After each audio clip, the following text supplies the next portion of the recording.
राधे राधे दोस्तों। कैसे हैं आप सब। आज की कहानी है बहू को अपना बना कर रखने में ही भलाई है। पायल और उसकी बड़ी बहन प्रमिला के भाई अनमोल की शादी 6 महीने पहले ही हुई थी। और अनमोल की शादी के बाद आज पायल अपने मायके आई थी। और थोड़ी देर के बाद उसकी दीदी प्रमिला भी आने वाली थी। पायल जब मायके पहुंची तो उसने देखा कि उसकी भाभी आंगन में झाड़ू लगा रही थी। और उसकी माँ गुस्से से चिल्लाते हुए कह रही थी कि अभी थोड़ी देर में मेरी दोनों बेटियां घर पर आने वाली हैं और तेरा काम ही नहीं खत्म हुआ है। तू तो बहुत कामचोर है। मेरी बेटियों में तो इतनी फुर्ती है कि तू तो उनसे मुकाबला क्या ही करेगी। पायल को बड़ा बुरा लगा। उसकी भाभी को ससुराल आए हुए अभी 6 महीने ही हुए थे और माँ उससे इतने बुरे तरीके से बर्ताव कर रही थी। पायल ने घर के अंदर जाकर अपनी माँ को समझाते हुए कहा, माँ यह तुम क्या कर रही हो। भाभी अभी इस घर में नई नई आई हैं। तुम उसके साथ में इतना गंदा व्यवहार कैसे कर सकती हो। तो वह कहने लगी, तू तो चुप रह, तेरी दीदी आती ही होंगी। आते ही वह कुछ खाने के लिए मांगेंगी। उसे बहुत भूख लगती है। और यह देख अभी तक आंगन में झाड़ू लगा रही है। पता नहीं कब नाश्ता बनाएगी। तब तक पायल की बड़ी दीदी भी प्रमिला भी घर पर आ गई थी। वो कहने लगी, माँ भाभी तुम्हारा ठीक से ध्यान तो रखती है ना। घर तो एकदम कबाड़ बना हुआ है। मैं रहती थी तो घर एकदम चमका कर रखती थी। सुजाता जी मुंह बनाते हुए कहने लगी कि बहू की माँ ने तो उसे कुछ सिखाया ही नहीं है। सब मुझे ही सिखाना पड़ता है। इसे तो कुछ आता ही नहीं है। आकृति की आंखों से आंसू बहने लगे। पायल को भी बड़ा बुरा लग रहा था। खैर गर्मी की छुट्टियां खत्म होने के बाद पायल तो वहां से चली गई थी। बीच बीच में वो अपनी माँ को समझाती रहती थी कि भाभी के साथ में अच्छा व्यवहार करो। लेकिन सुजाता जी की आंखों पर पट्टी बंधी हुई थी कि उनकी बेटियां ही सब कुछ हैं, बहू को तो कुछ आता ही नहीं है। धीरे धीरे करके आकृति को उस घर में आए हुए 4 साल हो गए थे। 4 सालों में उसकी सास ने कभी भी उसे मायके नहीं जाने दिया। हर बार जब वह मायके जाने की बात करती थी, तो उसकी सास कहने लगती थी कि मेरी तबीयत ठीक नहीं रहती है। तुम मायके कैसे जाओगी? गर्मी की छुट्टियों में भी आकृति के भाई बहन घर में इकट्ठा होते थे। तब सुजाता जी कहने लगती थी कि मेरी बेटियां भी गर्मी की छुट्टियों में घर पर आती हैं। तुम नंदों की आवभगत करो, मायके जाने की क्या ही जरूरत है। इस बार भी गर्मी की छुट्टियों में सुजाता जी की बड़ी बेटी घर आने वाली थी। वो बहू के पीछे पड़ी हुई थी कि बेटी के आने पर कौन कौन से व्यंजन बनेंगे। तभी एक दिन पायल ने अपनी माँ को फोन किया और वह कहने लगी, माँ मेरी तबीयत ठीक नहीं है तो मैं गर्मी की छुट्टियों में घर नहीं आ पाऊंगी। बाई भी 20 दिनों की छुट्टी पर गई है। तुम मेरी देखभाल करने के लिए और घर संभालने के लिए भाभी को यहाँ भेज दो। साथ ही वो रसोई भी संभाल लेंगी। भाभी अकेले कैसे आएगी। तो भैया को कहो कि वह उन्हें लेकर जल्दी से मेरे घर पर आ जाएं। सास ने तुरंत ही बहू को मुफ्त की नौकरानी समझकर बेटी के घर रवाना कर दिया। वहां पहुंचकर बहू के पैरों तले जमीन ही सरक गई, क्योंकि ननंद बिल्कुल भी बीमार नहीं थी। उल्टा वहां तो ननंद नंदोई घूमने जाने की प्लानिंग कर रहे थे। आकृति हैरानी से बोली, दीदी आपकी तो तबीयत खराब थी ना। तो पायल कहने लगी, नहीं भाभी, मेरी तबीयत नहीं खराब है। भैया और आपको कभी भी एक साथ ज्यादा समय बिताने का मौका नहीं मिलता। माँ हमेशा आपको कोसती रहती हैं कि आप कुछ भी नहीं करती हैं। उन्होंने आपको इस बार भी छुट्टियों में मायके भी नहीं जाने दिया, क्योंकि दीदी घर पर आ रही थी। इसीलिए मैंने सोचा कि इस बार मैं ही आपको बहाना बनाकर वहां से बुला लेती हूँ और देखती हूँ कि वहां क्या होता है। आकृति कहने लगी, लेकिन दीदी यह सब तो ठीक नहीं है ना। पायल मुस्कुराते हुए बोली, भाभी सब ठीक है। अगर कोई सास अपनी बहू की कद्र नहीं करती है तो उसे भी तो पता चलना चाहिए ना कि बहू ने सब कुछ कितनी सहजता से संभाल रखा है। जब आप वहां पर नहीं रहोगी तब शायद माँ को आपकी कमी महसूस हो और उन्हें यह एहसास हो कि बहू उनके लिए क्या मायने रखती है। और भैया आप आप भाभी को लेकर उनके मायके चले जाइए। वैसे भी उनका मायका यहाँ से पास ही है, किसी को कुछ भी पता नहीं चलेगा। मैं भी अपने पति के साथ में घूमने के लिए जा रही हूँ। ये 20 दिन आप लोग अपने हिसाब से एन्जॉय करिए और घर में बताने की कोई भी ज़रूरत नहीं है कि आप भाभी को लेकर उनके मायके पहुँचे हैं। और भाभी आप अपने मायके में भी बोल देना कि वह लोग माँ को फ़ोन करके कुछ भी ना बताएँ, बस कुछ ही दिनों की तो बात है। देखते हैं कि माँ को कुछ होश आता है या नहीं। वह हमेशा अपनी बेटियों के गुणगान करती रहती हैं, लेकिन उन्हें समझने की ज़रूरत है कि बुढ़ापे में बहू ही उनके काम आएगी। बेटी तो अपनी ही गृहस्थी संभालती रहेगी। आकृति की आंखों में आंसू छलक आए कि ननंद ने उसके बारे में इतना तो सोचा। अनमोल भी बोल पड़ा, दीदी आप बहुत अच्छी हो, जो आप मेरी पत्नी के बारे में इतना सोच रही हो।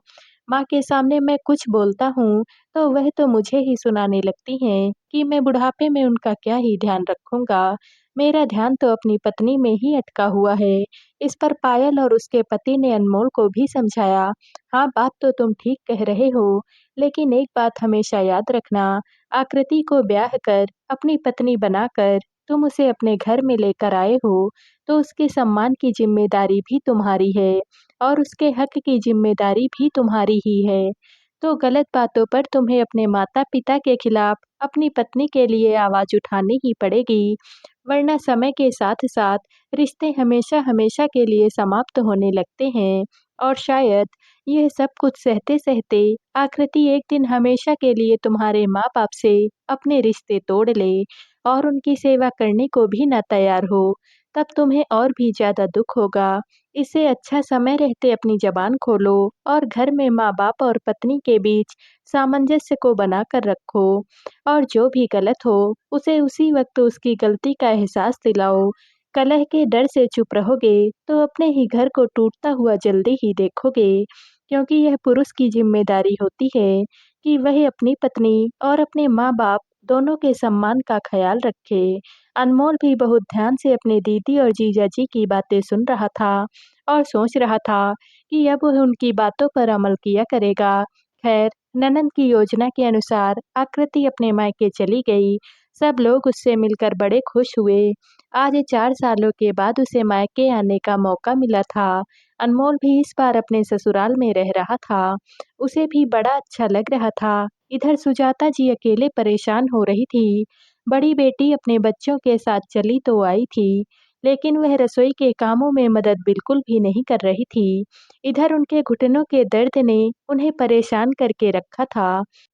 अकेले उनसे काम भी नहीं हो रहा था, तो अपनी बेटी से भी रसोई में मदद मांगने लगी। तो वो कहने लगी कि ऐसे समय पर जब मैं आ रही थी, तो तुम्हें भाभी को पायल के पास भेजने की क्या ज़रूरत थी?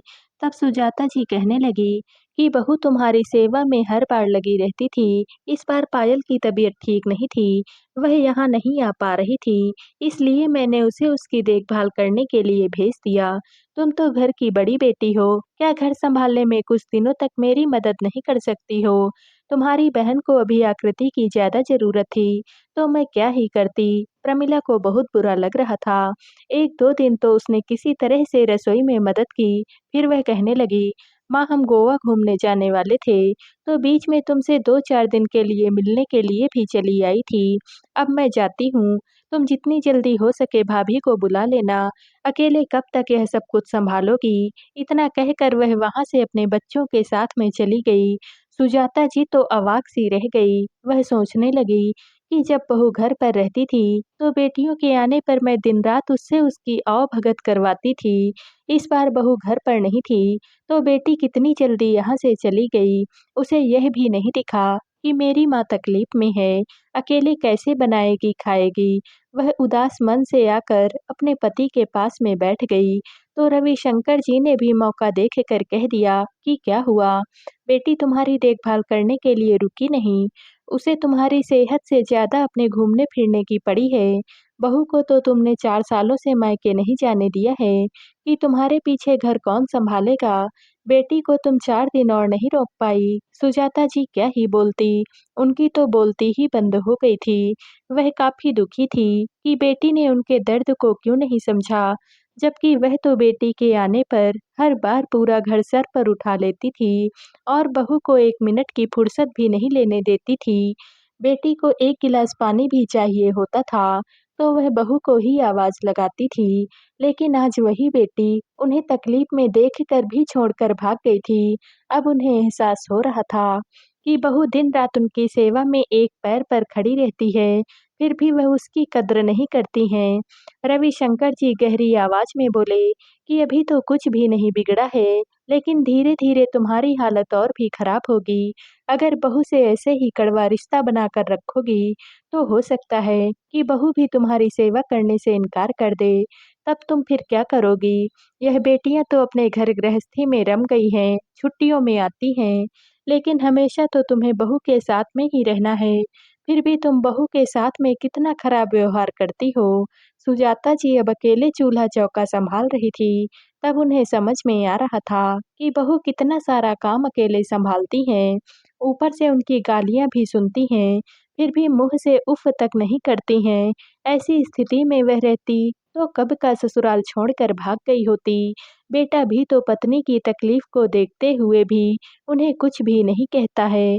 उन्होंने बेटे को फ़ोन लगाया और वह कहने लगी, "बेटा अब तबीयत कैसी है?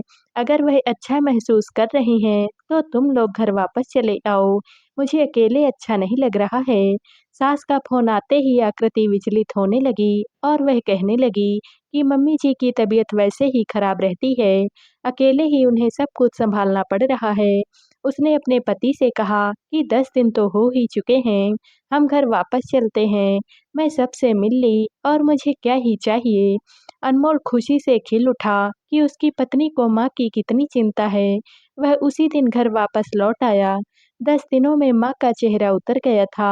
अनमोल कहने लगा, "माँ तबीयत तो ठीक है तुम्हारी?" सुजाता जी कहने लगी, "अब बुढ़ापे में तबीयत तो ढीली ही रहती है बेटा।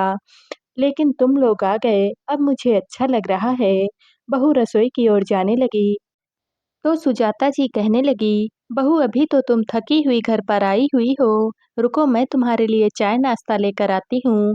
यह सुनकर आकृति हैरानी से अपनी सास का चेहरा देखने लगी, तो वो कहने लगी, "हाँ बहू, इतने दिनों से रसोई तो संभाल ही रही हूँ, एक टाइम का खाना और बना लेती हूँ।" लेकिन आकृति नहीं मानी और वह कहने लगी, "नहीं माँ जी, आपके घुटनों में दर्द रहता है ना, आप आराम करिए। मैं रसोई संभाल लेती हूँ, आखिर मैं किस लिए हूँ?" लेकिन फिर भी उन्होंने बहू को अकेले नहीं छोड़ा और रसोई में आकर उससे बातें करते हुए उसकी मदद भी करने लगी। आकृति सास के व्यवहार में परिवर्तन को देखकर बहुत हैरान थी और मन ही मन अपनी ननद को धन्यवाद दे रही थी। शाम को जब उसने पायल को कॉल किया, तो उसने सारी बातें बताई और कहा कि लगता है कि अब माँ जी मेरे साथ प्यार से मिलकर रहेंगी। तो पायल कहने लगी, "भाभी माँ में यह बदलाव आना बहुत ज़रूरी था। उन्हें भी सच्चाई दिखनी ज़रूरी थी कि एक समय के बाद बहू ही काम आती है। बेटियाँ तो दूर-दूर रहती हैं और कभी-कभी आ सकती हैं। लेकिन बहू ही है जो दिन-रात साथ में रहती है और हर सुख-दुख में साथ भी देती है।" पायल अपनी ननद के प्रति आभार से भर उठी, जिसने उसकी सास के नज़रिए को बदलने में मदद की थी। सुजाता जी अब बहू से ज़्यादा जुबान नहीं लड़ाती थी, ना ही उसके काम में कमियां निकालती थी और ना ही बेटियों से तुलना करती थी, क्योंकि वह समझ गई थी कि बहू ही उनके बुढ़ापे का असली सहारा है। आकृति भी खुश थी कि सासू माँ अब उसके साथ प्यार से मिलजुल कर रहेंगी। तो दोस्तों, आप सबको ये कहानी कैसी लगी कमेंट करके ज़रूर बताइएगा और वीडियो को लाइक व शेयर कीजिएगा। दोस्तों, वीडियो को हाइप भी कर लीजिएगा। अगर आप इस चैनल पर नए हैं और अब तक आपने हमारे चैनल को सब्सक्राइब नहीं किया है, तो प्लीज़ और कहानियों से जुड़ने के लिए हमारे चैनल को सब्सक्राइब कर लीजिएगा। कल मिलते हैं एक और नई कहानी के साथ। आप सभी का बहुत बहुत धन्यवाद।